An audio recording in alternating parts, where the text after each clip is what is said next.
To join us first, Bill Warner has been a university professor, a businessman. He has been a physics researcher, but he has lately pursued his passion to understand Islam and, more importantly, to make sure others have the capacity to understand what Islam is. He has become the director of the Center for the Study of Political Islam. He's an international speaker about Islamic political doctrine. He's produced dozens of books, many are outside here, including a Quran, the biography of Muhammad, and a summary of the political traditions of Muhammad. He also has a brilliant piece out there, Sharia, and how you can understand what Sharia law is. He will speak tonight on giving you an understanding on what Sharia is and what political Islam has been in history and what it is at this very moment.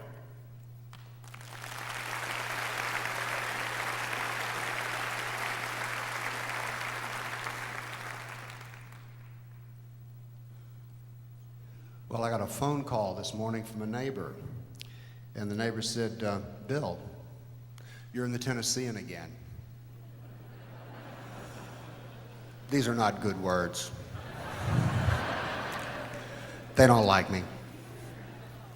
But she brought the article over, and I was amazed. There was a part of the article that I actually agreed with, the title. They were writing about Sam and Garrett and me. But what they said in particular about Sam and Gert is that we do not need outside agitators defining American values. And I went, you got that right.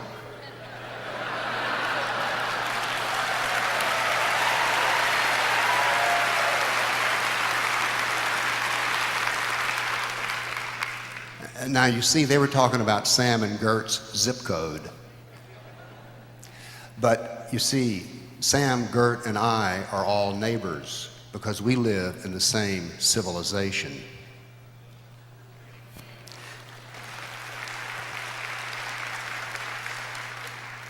You see, we live in a civilization that has two key principles. The first principle is the golden rule.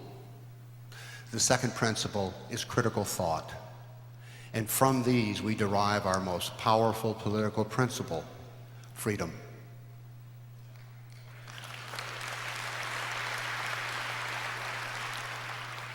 Now that seems pretty obvious, but there's another civilization which is trying to define our values, and I must say has successfully defined values for a lot of people for over 1,400 years. But the principles of Islam are submission and dualism, which I'm going to talk to you a little about tonight. And from the principles of submission and dualism, they derive their fundamental social principle of slavery. So we have one civilization based on the concept of human beings as free, and another civilization based on the concepts of slavery. So you're right. I do not want outside agitators determining my values.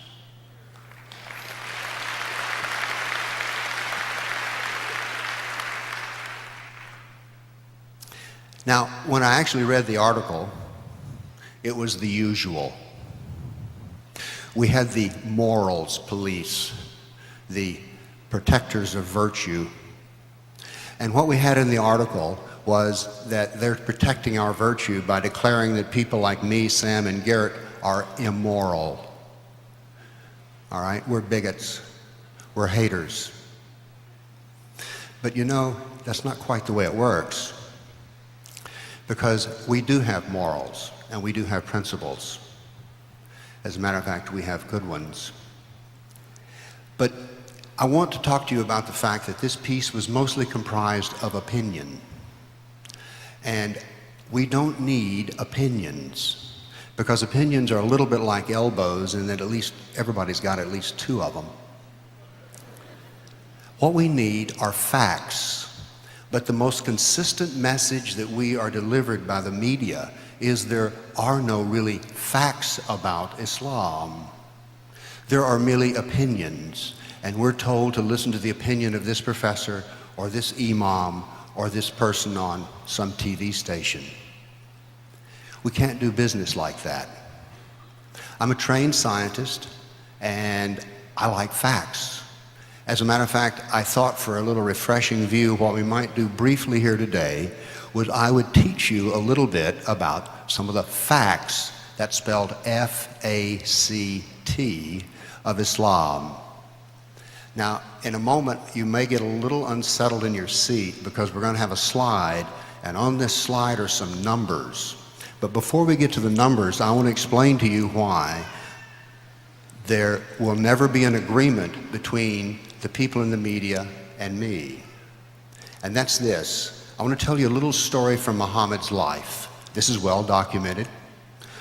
There was a day in the city of Medina when Muhammad sat next to his now 12-year-old wife, consummated at 9, and they watched as the heads of 800 male Jews were removed. The women had already been sold into slavery, and the children adopted into Muslim families. Now, this is a fact. Every Muslim agrees with this, but it defines something, which are the 3 different views of Islam.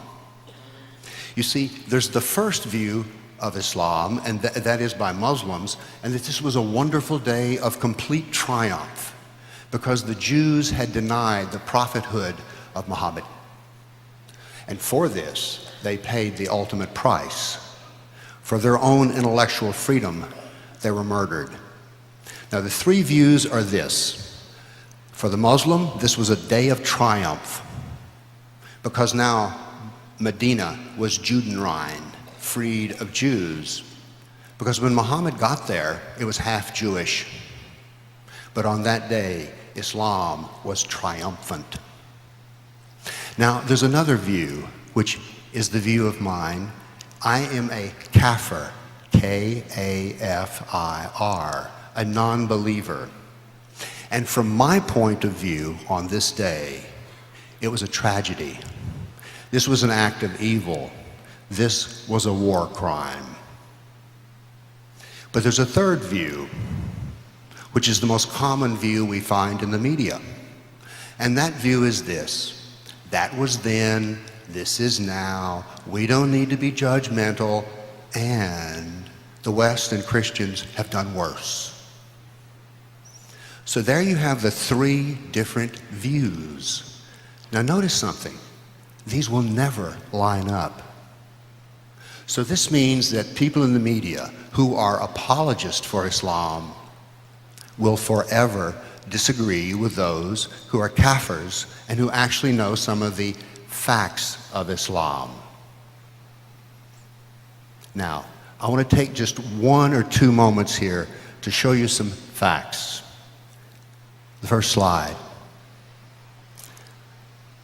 Now, it's a bar chart. Don't panic. This is actually pretty easy. When you think about Islam, you think it's about how to be a Muslim, right? But take a look at this. This says that 64% of the Quran is about the kafir. Not how to be a Muslim, but it's about you and me. Now we're going to introduce 2 new words, the hadith, which are the traditions of Muhammad, and 37% of them are about us. But then last, in the biography of Muhammad, this is astounding. 81% of the official biography of Muhammad is about us, what to do to us, how to treat us. So you see, when we're dealing with Islam, and they seem so skillful when they first meet in playing us, there's a reason. They have an operational manual. They've been working from this operational manual for 1,400 years, and it keeps working. Now I want to teach you one other little precious fact here. Next slide. You've been told 2 lies about Islam. The first lie is that it is a religion. It is a complete civilization. And since so much of it deals with kafirs, it's mostly about politics because you see, we're not involved in Islam. We're totally outside of it. So this is Islam's political nature. Okay, here's the take home. 86% of the Islamic sacred texts are about Muhammad, not Allah. Islam is mostly about Muhammad. Next slide. This is Muhammad's success curve. I'm a scientist, I love curves. But look at this one closely. This says that Muhammad preached the religion of Islam for 13 years and got 150 people to join up with him. He went to Medina, where he became a jihadist and a politician, and we have a successful formula. Very successful. When Muhammad died, there was not a single enemy left standing. The religion, if that's all he had practiced, would have resulted in about 300 to 600 people being Muslims when he died. Now think about what I'm telling you here. Islam is primarily a political system. And again, when we see Islam and it comes into our society and it plays us like fools, there's a reason for this. They've got a manual. And we don't have a manual. We're having to develop one as we go on. I am suggesting that facts are the way to go about dealing with Islam. This is an ideological war. It is a war between two civilizations. And we will not win this war with bombs and bullets. We will win this war by the use of our minds. We will win this war by the use of critical thought. Now, some things here. How many times have you heard this thing? Well, that's not the real Islam. Or that's extreme Islam. Oh, bin Laden was a radical. Let me tell you something. Muhammad defines normalcy. Muhammad defines what it means to be moderate. If you are a Muslim and you are doing what Muhammad said, you are being moderate. These are facts we're going to have to learn to deal with, because we are going to have to engage Islam, not in opinions. We do not need opinion-based reasoning. We need fact-based reasoning. And we need people who will stand up not for the oppressors, but for the victims. And what Sam and Garrett and I do is to stand up for the victims of Islam, and we oppose the oppressors.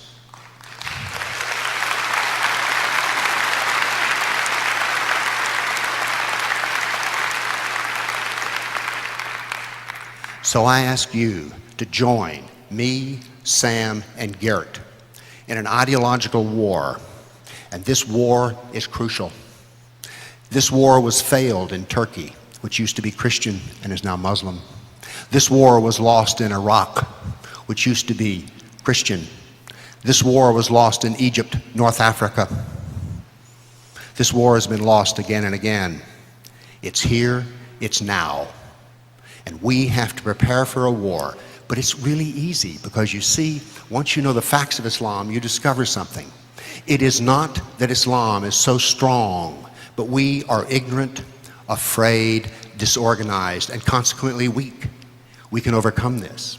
This is very doable.